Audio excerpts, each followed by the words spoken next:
नमः संस्कृताय मित्रों, संस्कृत विशेषज्ञ यूट्यूब चैनल पर आपका स्वागत है। कुछ अपरिहार्य कारण से पिछले एक सप्ताह से वीडियो नहीं जा पाई है, इसके लिए आने वाले समय में अधिक से अधिक वीडियो उपलब्ध कराए जाएंगे। कम्युनिटी में प्रतिदिन आपको सुबह 6 बजे या शाम के समय 6 बजे प्रश्न मिल जाएंगे। आने वाले समय में बेहतर से बेहतर टॉपिक आपको उपलब्ध कराए जाएंगे।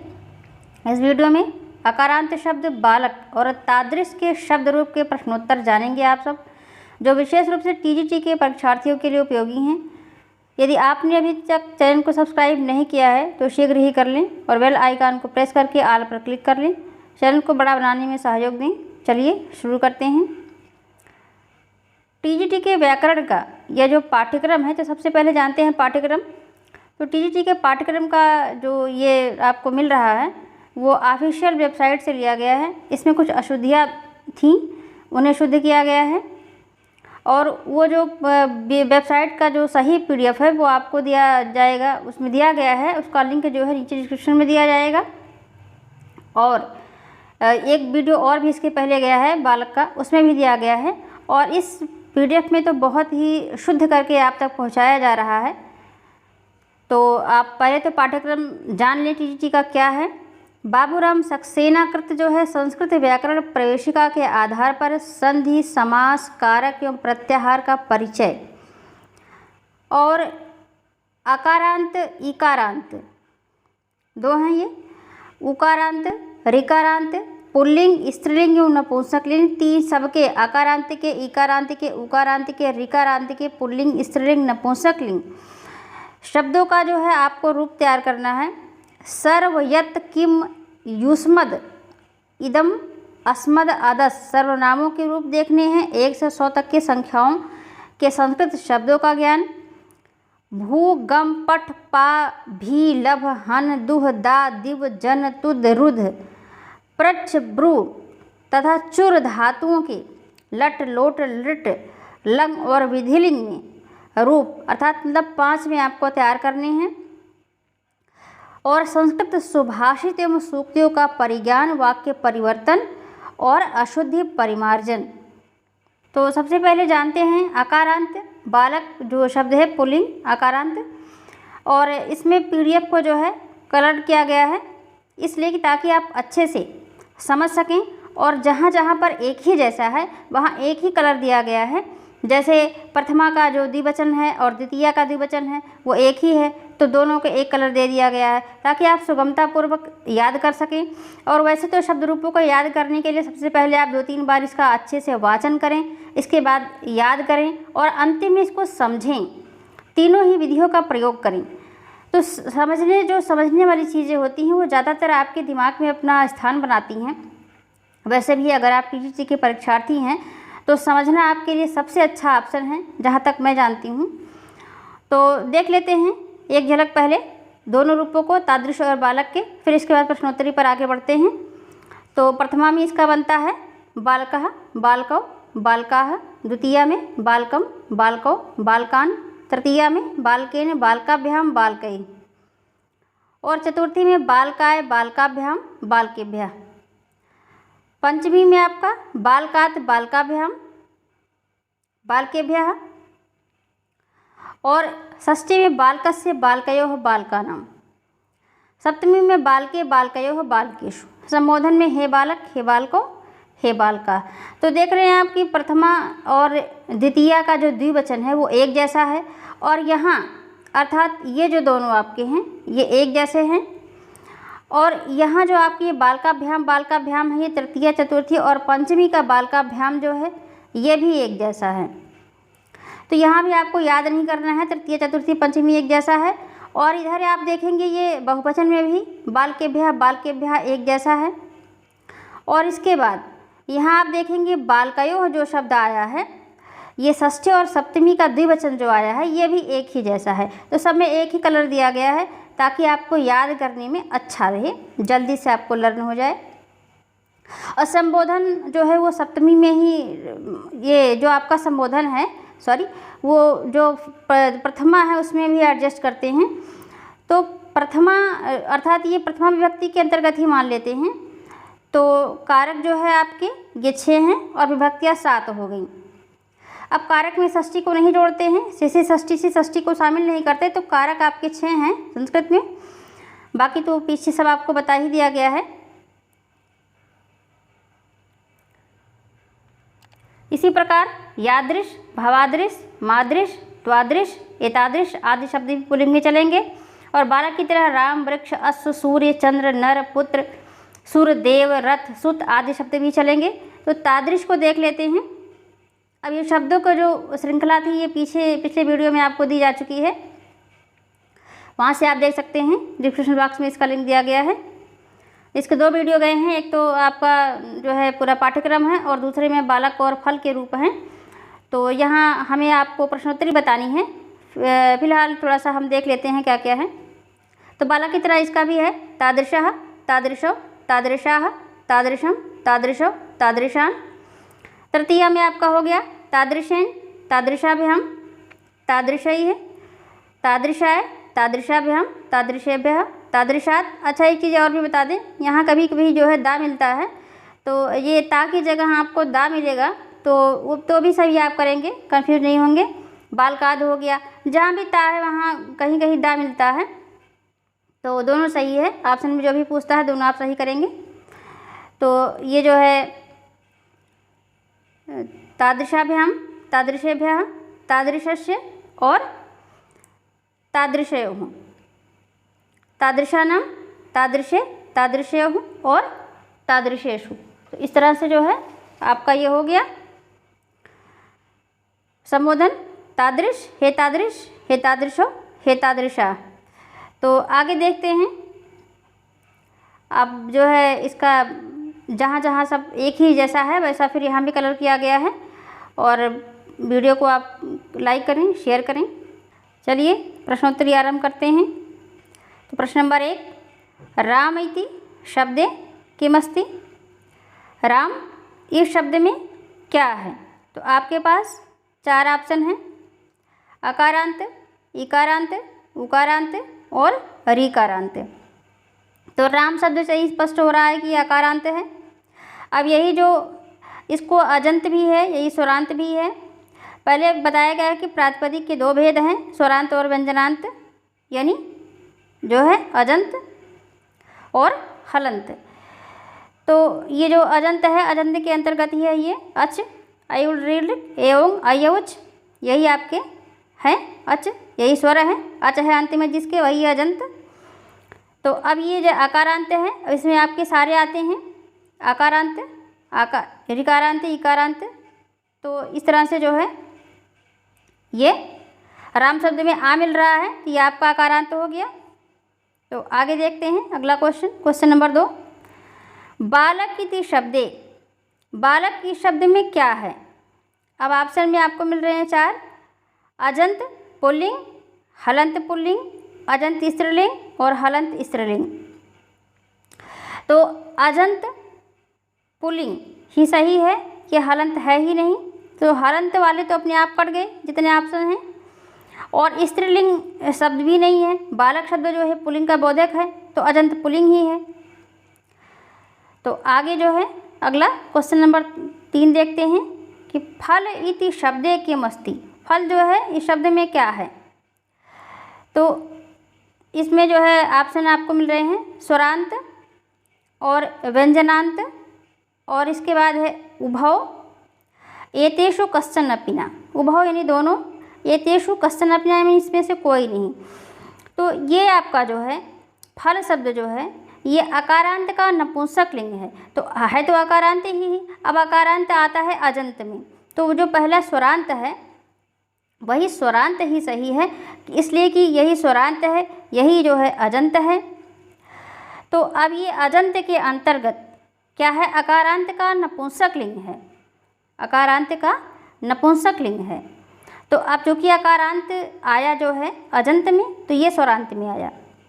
अगला है क्वेश्चन नंबर 4, बालक इति शब्दस्य प्रथमा एकवचनी। प्रथमा एकवचने किम नास्ति। कहता है कि बालक के शब्द के प्रथमा एकवचन में क्या नहीं है। क्वेश्चन तो आप ध्यान से पढ़ेंगे। प्रश्नोत्तरी सीरीज में तो काफ़ी बच्चों ने गलत आंसर लगा दिया है, इसलिए कि वो सोचे होंगे कि प्रथमा एकवचन में क्या है। लेकिन लास्ट में आप देखिए ये पूछ रहा है क्वेश्चन किम ना अस्ति, मानी नहीं क्या है। तो बालक के प्रथमा एकवचन में आप जानते हैं चलता है बालकः, बालको, बालका। 4 ऑप्शन आपको मिल रहे हैं, बालकः, बालकम, बालको और बालका। तो अब ये 3 जो हैं ए, बी और डी, ये तो सब आपके प्रथमा के ही रूप हो गए, बालकः, बालको, बालका। अब यही एक बालकम जो बच रहा है, यही जो है ये द्वितीया का है और यही नहीं है, यही प्रथमा एकवचन का रूप नहीं भी है, तो यही सही भी है। अगला देखते हैं क्वेश्चन नंबर 5। तो ये आपका अश्वो इति शब्द रूपम अस्ति। अश्व जैसे नरः, नरो, नराः, रामः, रामौ, रामाः, बालकः, बालको, बालकः, अश्वः, अश्वः, अश्वाः। तो ये कहाँ का है? तो ऑप्शन देख रहे हैं आप, इसमें जो है ऑप्शन मिल रहे प्रथमा का द्विवचन, द्वितीया का द्विवचन, फिर है एक ऑप्शन उभव ए और बी, और अंतिम में एक ऑप्शन आपको मिल रहा है एतेषु कश्चन अपि न, अर्थात इनमें से कोई नहीं। तो जो उभव का ऑप्शन है यही सही है।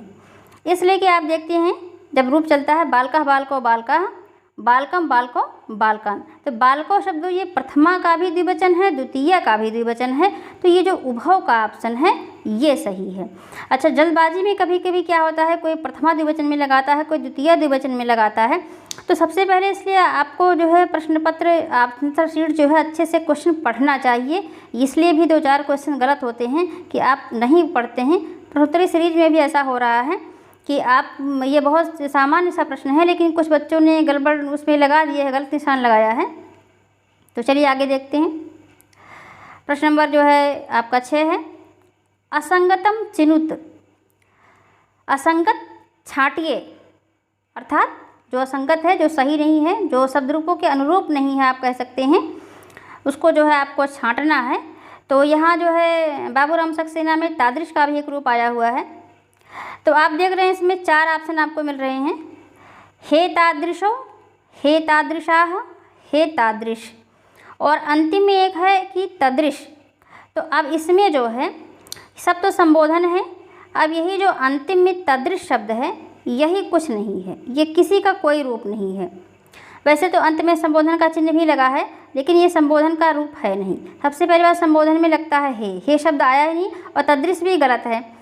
तो ये तादृश, तादृशाः और तादृशो जो तीनों है, यही तीनों हैं, और ये तदृश जो है गलत है, तो यही ऑप्शन सही है।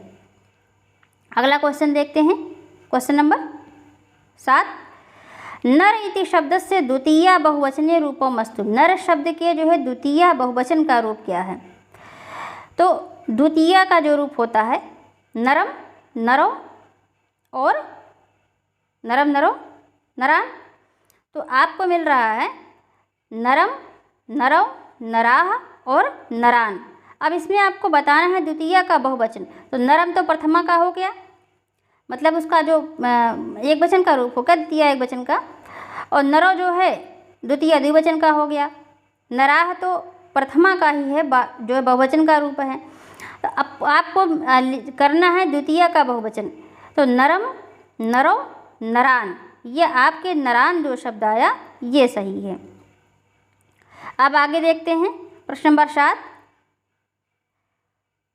ये 8, वानर इति शब्द से तृतीया एक वचने रूपम वर्तते। वानर इस शब्द का जो है तृतीया एक वचन में रूप क्या होता है, क्या है? तो तृतीया जो है से के द्वारा, तो वानरेण, इसी तरह से बालकेण और रामेण। तो ये वानर जो शब्द आया तृतीया में। अब इसमें ऑप्शन देख रहे हैं आप, वानरेण, वानरात या वानरात भी मिलता है। दोनों सही है, दोनों में से कोई भी आएगा तो आप सही करेंगे।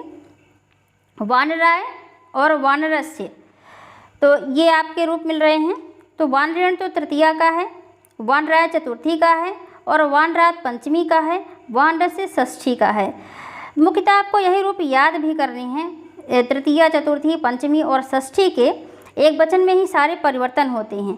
बाकी उधर तो कई ऐसे हैं जो एक जैसे चलते हैं, वो आपको उधर आगे के उसमें बताया भी गया है, अभी पुनः बताया जाएगा जहाँ जहाँ आवश्यकता पड़ेगी। तो जैसे ये प्रथमा क्या आपको ध्यान में रखना है, जैसे वानरः, वानरम, वानरेण, वानराय, वानरात, वानरस्य। तो ये पंचमी है, चतुर्थी है, ये षष्ठी है और ये तृतीया है।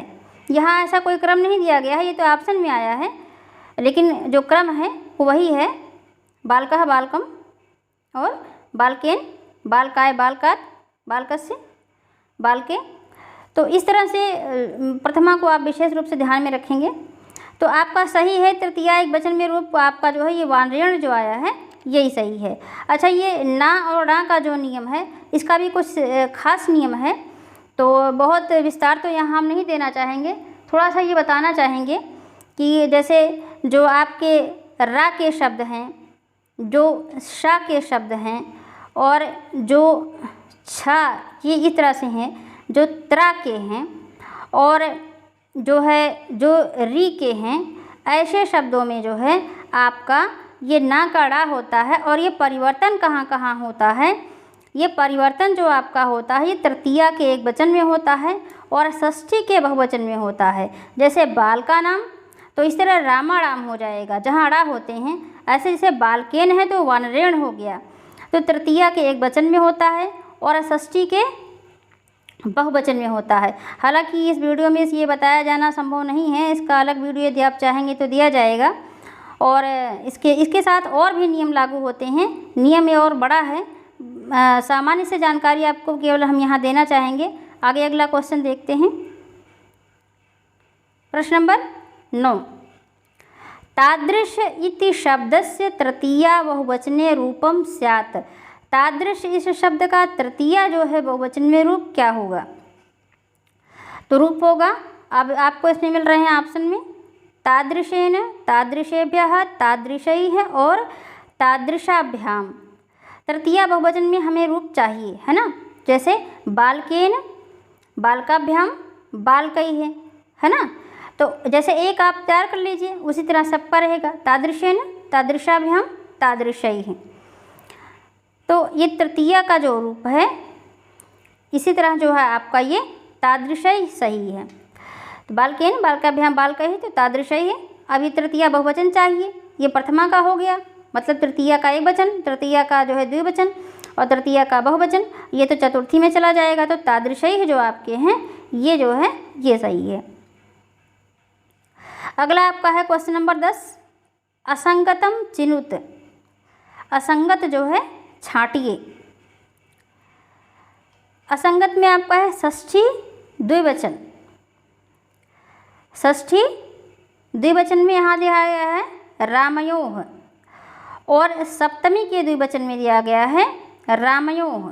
षष्ठी के बहुवचन में दिया गया है रामाराम। तो इस तरह से जो है, और प्रथमा के एक वचन में दिया गया है बालकम। तो आप देख रहे हैं षष्ठी के द्विवचन में जो दिया गया है रामयोः ये भी सही है, सप्तमी के द्विवचन में रामयोः ये भी सही है, षष्ठी के बहुवचन में रामाराम ये भी सही है। ये जो आया है प्रथमा एक वचन का बालकम यही गलत है। तो इस तरह से जो है प्रथमा एक वचन का चलता है आपका बालकः, बालको, बालकाः। तो ये इसमें सही हो जाएगा। तो सबसे पहले प्रश्न को आप ध्यानपूर्वक देखेंगे क्या पूछ रहा है, फिर उसी तरह से उत्तर देंगे। और जहाँ जहाँ आपके दो दो रूप एक जैसे चल रहे हैं वो सब आपको हम पहले ही बता दिए हैं, फिर बता दे रहे हैं कि प्रथमा का जो द्विवचन है, द्वितीया का द्विवचन एक जैसा है, तृतीया का द्विवचन और चतुर्थी का द्विवचन और पंचमी का, यानी तृतीया, चतुर्थी और पंचमी का जो द्विवचन रूप है वो एक जैसा है। फिर इसके बाद आपका इधर बहुवचन में चतुर्थी और पंचमी एक जैसा है, इधर आपका षष्ठी और सप्तमी का द्विवचन एक जैसा है। तो ये आप जो है अपने समझकर जो है याद करें, और ये कम से कम समय में बेहतर जानकारी आपको उपलब्ध कराए जाने का प्रयास किया गया है। और ये वीडियो आपको कैसा लगा कमेंट बॉक्स में ज़रूर बताएं। वीडियो को लाइक करें, शेयर करें, सब्सक्राइब करें और अपने सुझाव कमेंट बॉक्स में अवश्य भेजें और अधिक से अधिक मात्रा में सब्सक्राइब करें। नमः संस्कृताय।